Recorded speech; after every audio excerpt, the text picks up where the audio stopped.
This is Real Oregon Lifestyle with Andrea Fay and Jen Fiddler, two licensed real estate brokers who share their love of all things Oregon. Hello, everyone, and welcome to Real Oregon Lifestyle. I'm Andrea Fay. I'm Jen Fiddler. Today, we've got a great episode for you. Last week, we put out a request on social media to ask for your help in coming up with this episode, really. And we wanted to know all the questions that you have for us as realtors. So here we are, and it's Ask a Realtor Day. So we got actually quite a few really good questions. And so we're just going to go ahead and go through some of those. So the first question on the list, I thought this was a good one. I have stories about this one, is what's the hardest deal you have ever done? But Jen, you go ahead and start first.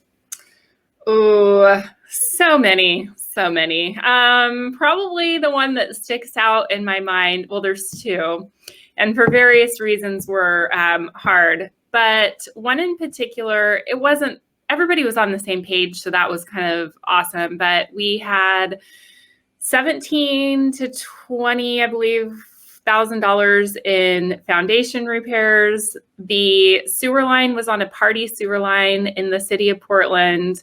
There was a variety, I can't even remember what it was, but we negotiated around $50,000 of repairs in that deal. And there were so many different moving pieces. It took a lot of bidding. It took a lot of project managing on my end and the buyer's agent. And we had to extend the inspection period multiple times. And honestly, I didn't know if we were going to get through it. That was one of the toughest deals that I've ever done. Thank God they were all on the same page. The other one is I just had some really terrible clients, and I kind of knew that they were going to be terrible, and they were just not good people, and they were very verbally abusive, and I shouldn't have probably taken the listing to begin with, but they were nice to me. They were just very concerned with safety. I knew I was always on camera when I was at their house. It was an agent accompanied kind of deal. They were very, very awful to the buyers, very awful to the buyer's agent, the inspector, the appraiser, everybody along the way. And then on the way out of the house, the last 3 weeks that they lived there, they didn't mow their lawn. So the grass was like a foot tall, and they had 4 acres. They left the house a mess. I paid for cleaning. I paid for lawn mowing, just because the buyers were so sweet and they were so nice and they put up with so much. And it was just really a matter of very terrible people. So I have told that story in my office, to the details of it, to many people. Many of my friends in real estate have heard about the ins and outs of that one, but I was very glad to be done with that transaction. And I actually donated a portion of my commission to get some good karma out there. Good for you. You know, it's really tough because we do have, there are bad people out there, and occasionally you don't know that they're bad or tough to work with or whatever it may be until you're right smack in the middle of it. And I get it. So my story, though, my hardest one I've ever done was it from the outside looked like it was going to be an okay deal. It was a house in Lebanon, and it needed some repairs. But the repairs weren't really the big deal. It was actually that it turned out, once the title report came out, the seller really didn't have the authority to sell the property. And this is a property that they had received, I think, over 10 offers on. And we were the ones that bid everybody out. And my poor, basically it had to go, they had to make some legal changes on the title to be able to sell the property. And there was all kinds of just kind of sneaky stuff going on the seller side.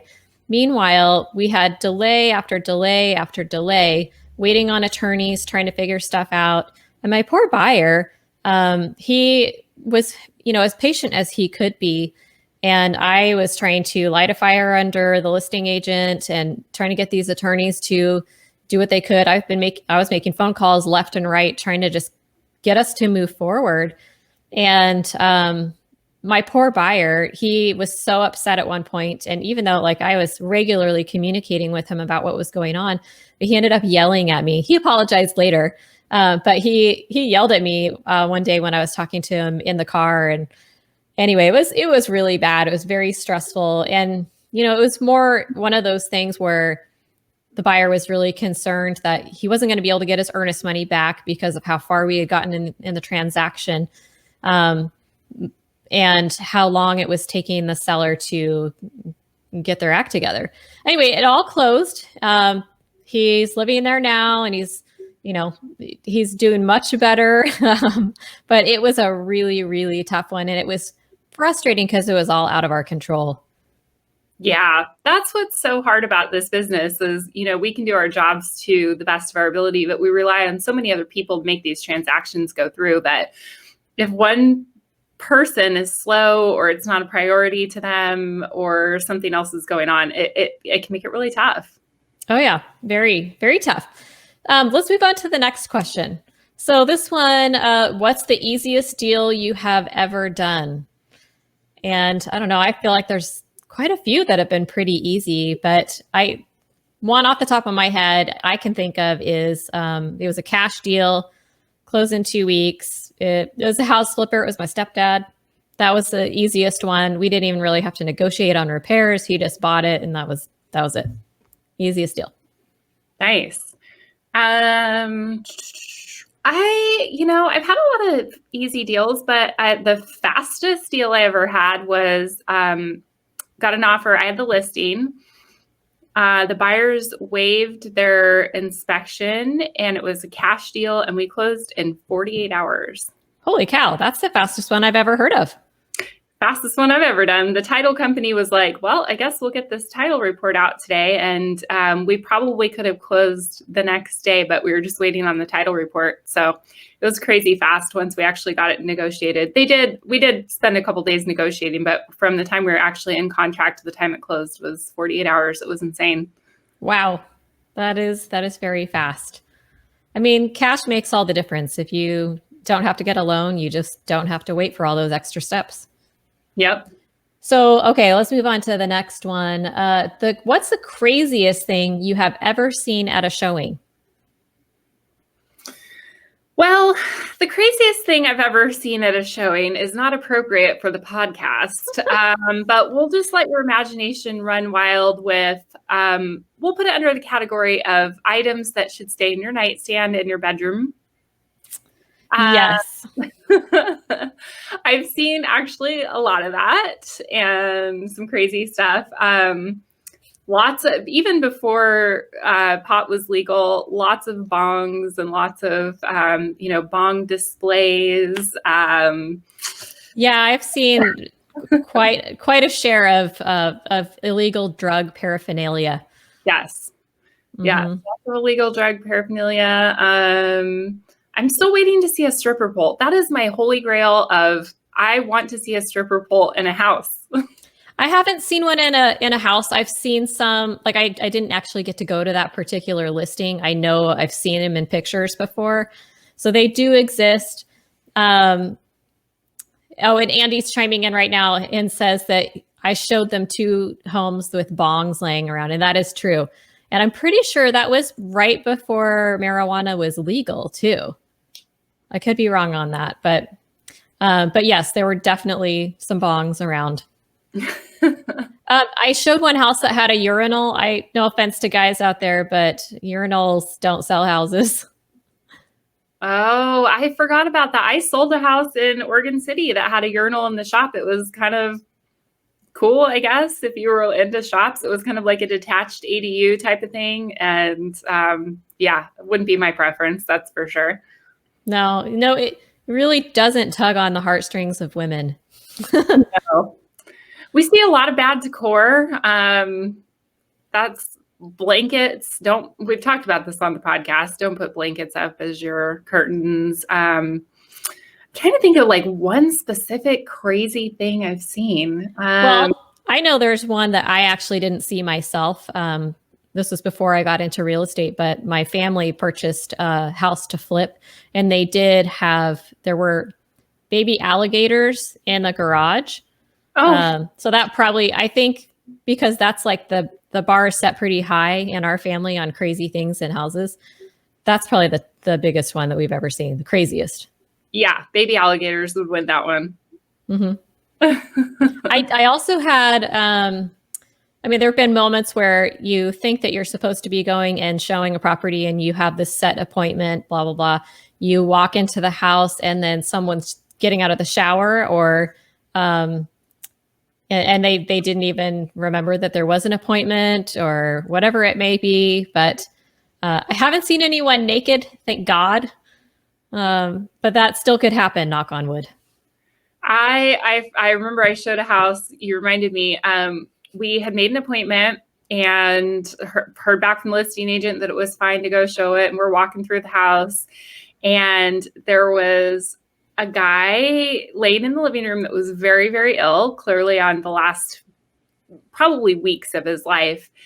And we walk in, and the listing agent didn't tell me that this guy was basically on hospice in his living room.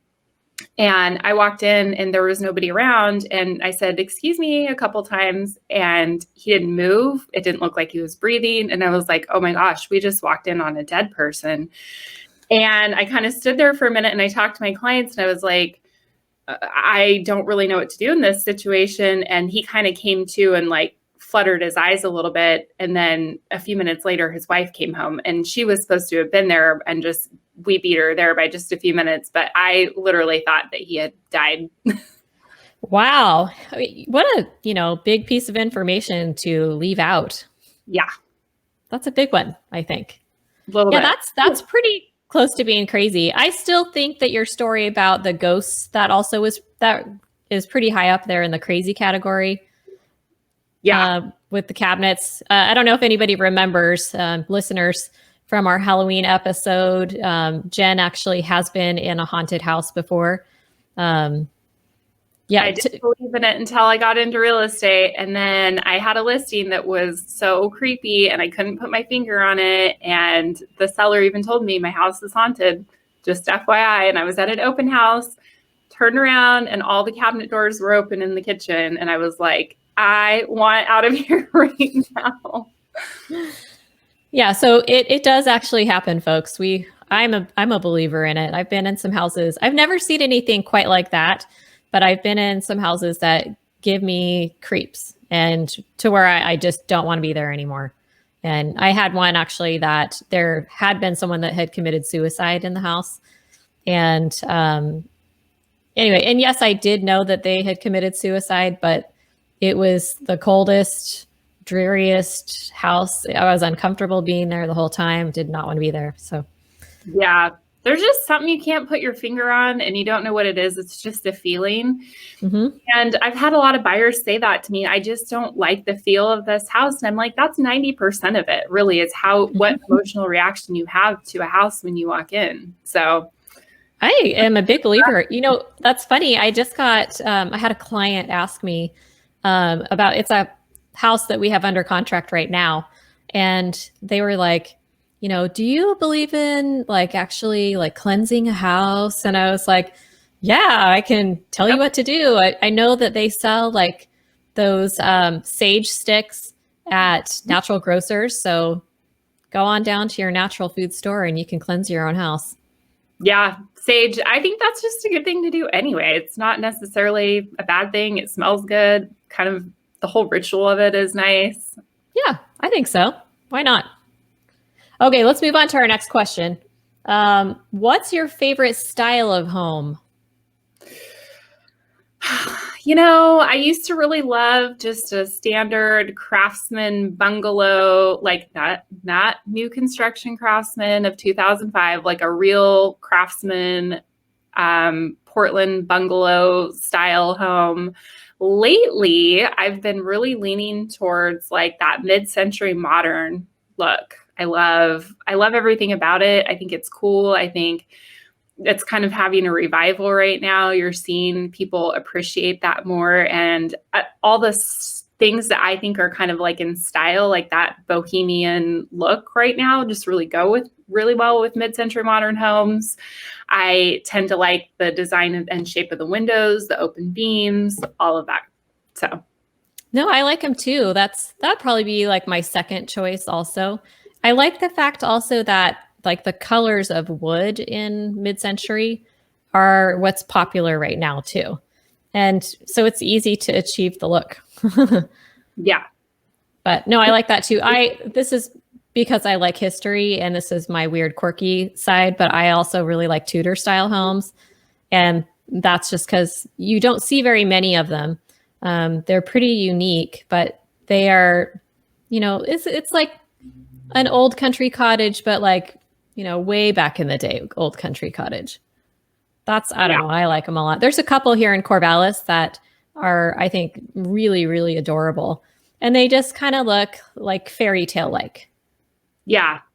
I get that. Yeah. I appreciate old houses and I love everything about like each different style of home and what that really brings to the details and stuff.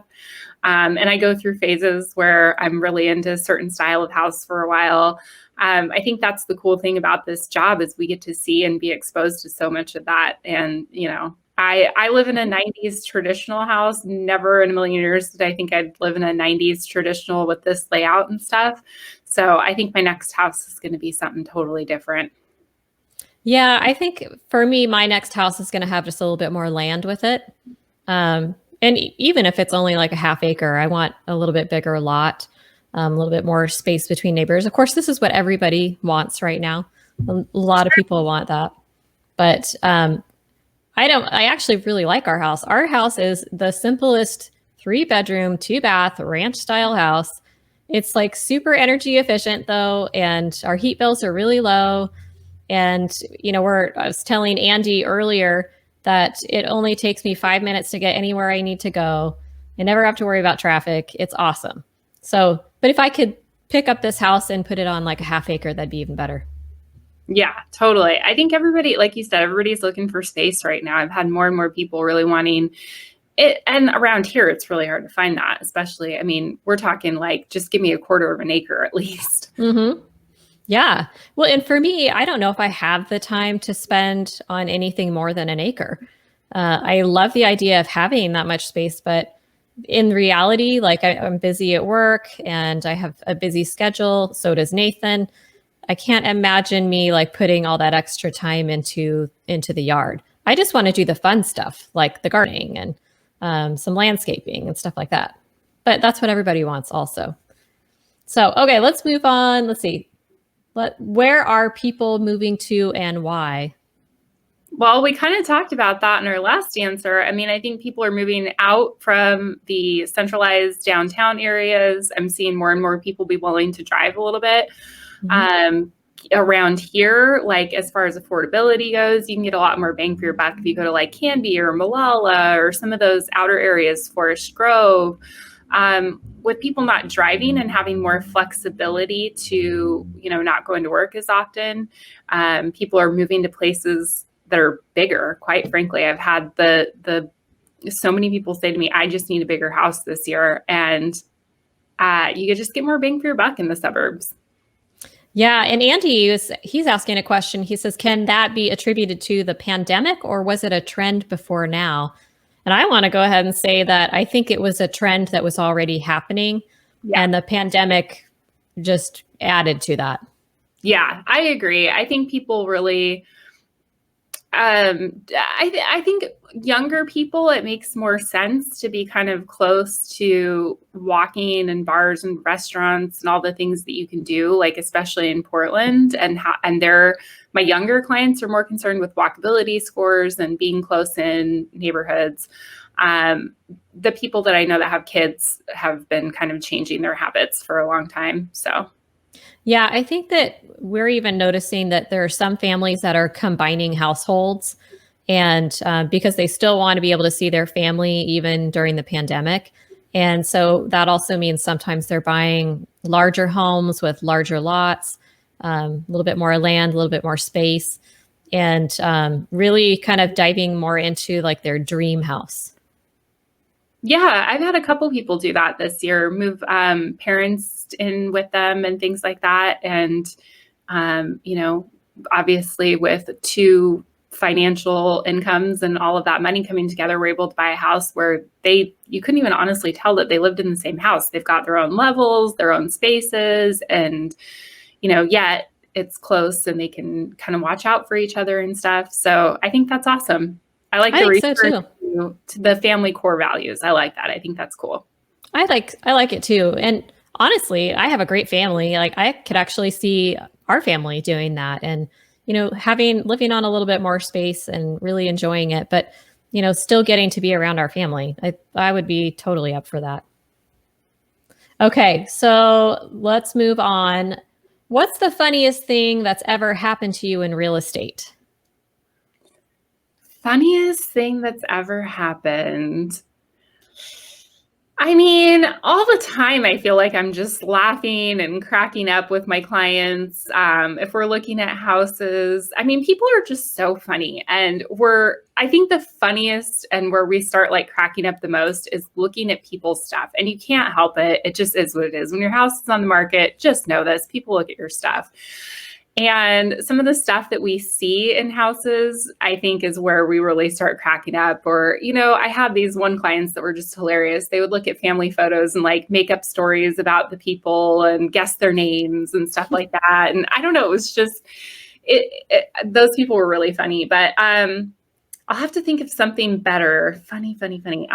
Something will come to mind. What do you have? Well, okay, so mine is it's people's stuff. And I have come in some houses where, again, we're talking about the weird things that we see in people's houses. I've seen mannequins that were dressed in very odd clothing. I've seen lots of taxidermy, some really, really large taxidermy too, I might add.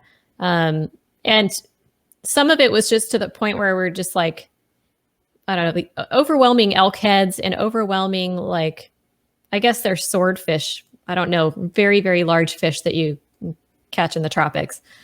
All that stuff, it's like very distracting to, you know, actually selling the home.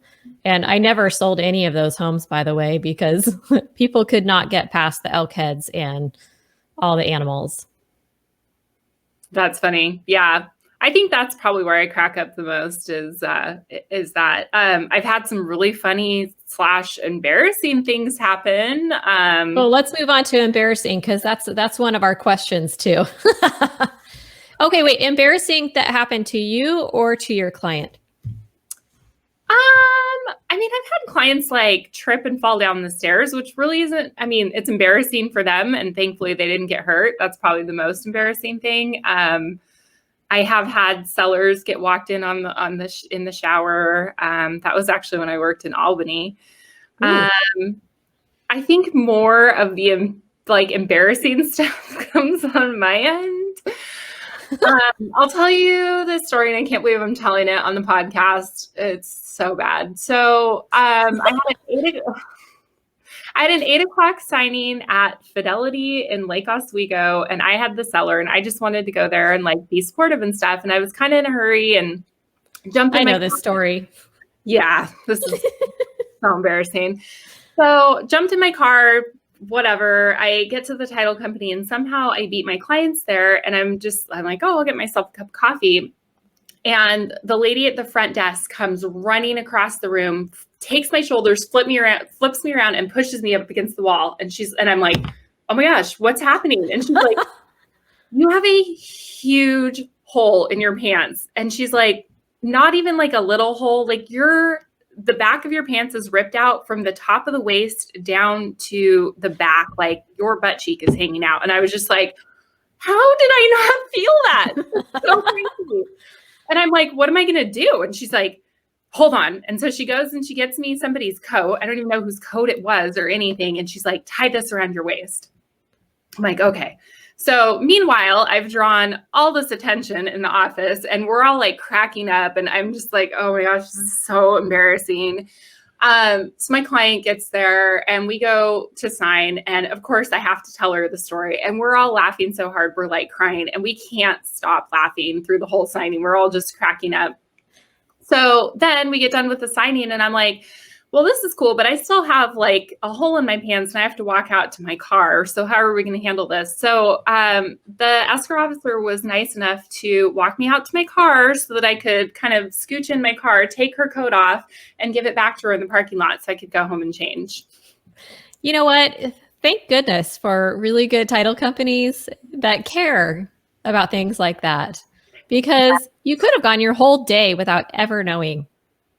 I mean, it was a pretty big hole. I think at some point I would have figured it out, but I walked across a pretty big parking lot into a pretty big building in Lake Oswego, and nobody said anything to me before that. So that was probably the top most embarrassing moment. You know, I think that you just win all of the embarrassing moments because I don't have anything like that. I really don't. And I tend to avoid embarrassing moments as much as possible. Not that you really could plan that gaping hole in the back of your pants, but I really just, I'm like, I'm not even going to go there. The only embarrassing things that have happened to me while showing property or just doing real estate in general is I had a client fall down in the mud and like actually had mud all up and down her side. You actually know this client. Anyway, she was mortified. She was a ballet teacher. Oh, okay. Oh, I know who you're talking about. That's not. hilarious. She is not in this area anymore, but she, I think, was more embarrassed because she's supposed to be graceful and she was anything but that. And anyway, so that's the only embarrassing one that I've really had, and that really nothing that's happened to me. But now that we're talking about it, something super embarrassing is probably destined to happen to me. Probably to both of us. Yeah, awesome. Thanks. Thanks for the karma. Okay, let's move on. Let's see. We have a couple more questions left. Well, these ones are fun. Well, let's start with, okay, what's the worst thing about your job? Other agents. Yeah, I would say that too. Other agents and people that are less likely to cooperate.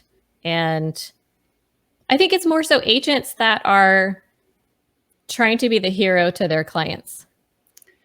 Yeah, I think 99% of the agents we work with are amazing, especially with your case being in a small market. You really can't get away with, kind of antics and stuff. It's just really, really tough to do a deal when you're in the middle of negotiations and you can't get a hold of somebody, or they don't answer their phone, they don't reply to emails, or they're just difficult in general. There's certain agents that I have worked with that are just combative from day one. And it's like, we're on the same page. I'm bringing you a buyer. We're trying to get this deal closed. We're not, adversaries here. Let's try and get this deal to go through. We're all, we all want the same thing. And so I would say that's probably the most difficult part of our job. The other kind of it stinks, and it's not easy, and we do it on every transaction for the most part, is dealing with contractors. It's really, really hard right now to get contractors out that, first of all, none of them like real estate agents because, we all just need bids like this. Mm-hmm. And we have a very short window of time to get those bids. And oftentimes those contractors don't get the work right away. So they get frustrated with us. So that's another, probably, I would say, not worst part of my job, but definitely the most difficult is that. Yeah, I would agree with you. And I mean, going back to the agents that are tough to deal with sometimes, I think that there are some agents that really do treat the transaction like it's a war. Like, I'm representing my people, you're representing your people. And, when you get agents that are all about the same goals, and we're still representing each other's clients, and our needs as buyers and sellers, and you can still win and you can still get those needs met. You don't have to do it like it's a war. Yeah, exactly. Yeah, so I'd agree with you on that. What was the other one that you just said? Contractors. Contractors. That's tough. I get it. Contractors are tough. Yeah, I get it too. And, I think more and more there's contractors out there that are requesting to be paid for their bids. And who can blame them? They're all in high demand right now and their time is worth it. Yeah, they're a valuable piece of our business, and I love my contractors that I work with. They're all amazing. And I think that we're just so needy because we're on such a tight time frame to get all these potential repairs done that they get frustrated with us. But I work with a lot of great ones, and for the most part, I don't have a lot of issues. But I do feel like I have to kind of annoy people and be like, hey, have you had where's that bid? Where's that bid? Where's that bid? I need that bid. Like today, I need that bid. And that part I get frustrated with, and I'm sure they're frustrated with me. Yeah, I think, that's usually the MO of contractors anyway. It's always the paperwork side of things that takes them a little bit longer. They're less good at paperwork than a lot of us. So Yeah. Okay, let's move on to the best thing about our job. There's so many things that are great about this. I mean, I really could go on and on and on, but the high that you get off of helping somebody accomplish their goals, and sometimes they're not necessarily fun goals. Sometimes we're doing this for divorce and death and stuff like that. To be able to be there and walk somebody through that process when they're going through an emotional time. Moving is emotional. Selling your house is emotional. To make that as stress-free as possible, I think is one of the most rewarding things. I've had so many people say to me, that was easy. That was not stressful. That's not what I expected it to be, and that's the biggest compliment that I can receive, I think, is just get that feedback that I made the process as easy on my end as I could.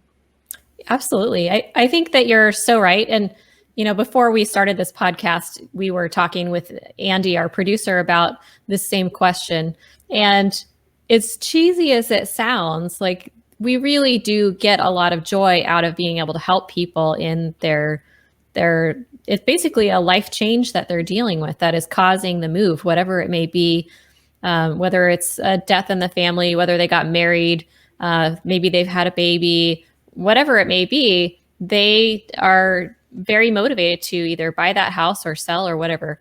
And I think being able to assist in those big changes and bring those people from a place where maybe it's a little bit painful where they're at right now to a place where they're going to be happier, that to me is, I think, the most rewarding. And it's super exciting to see, you have clients that you're so excited for them that, like I was telling you guys earlier, that I'll go and buy, their happy closing gift well before we've even closed, just because I'm so excited about the end process. And I know they're excited too. Yeah, I think that's super rewarding. I mean, there's moments that every month that you could say are the most rewarding. Giving a first-time homebuyer their keys. We walk through people's, and we're so close with them that oftentimes we end up becoming friends afterwards. And I have some of the best friends in the world because of real estate. And I have said to many of my clients, you're kind of just stuck with me because we're friends now, and we're going to be hanging out beyond just this. And I think that's super rewarding and super cool. I think so too. And it's the close relationships that you can get. I have a few friends that I would have never have met them had it not been for real estate. And we're super close now. And I think that alone, especially this year with the pandemic, being able to be friends with them and help each other through the pandemic has just been one of the most rewarding things that we'll probably ever do. Yeah. Well, cool. That is about all we have for today's episode. Thank you so much for joining us. And you can find us at Instagram, YouTube, Facebook. And if you have any other questions that you would like to ask us, feel free to put those in comments on the social media. But for now, that's all we got for you today, and we'll catch you on the next episode. Thank you.